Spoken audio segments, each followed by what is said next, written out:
अनाथांना आरक्षण देण्याची संधी मला मिळाली असं वक्तव्य उपमुख्यमंत्री देवेंद्र फडणवीसांनी केलंय।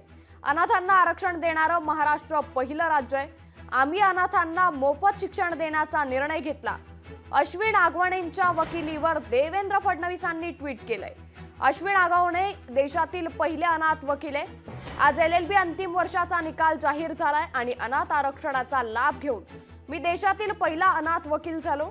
2018 साली महाराष्ट्रात अनाथांना देशातील प्रथम आरक्षण मिळालं असं ट्विट अश्विन आगवणे यांनी केलंय। त्यावरून फडणवीसांनी देखील ट्विट केलंय।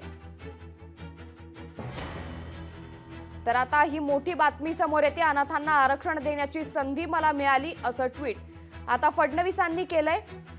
तर अश्विन आगवणेंच्या वकिलीवर देवेंद्र फडणवीसांचं ही ट्विट करण्यात आलंय। अश्विन आगवणे देशातील पहिले अनाथ वकील आहेत। लोकशाही मराठी ऐका, पहा, जागरूक रहा।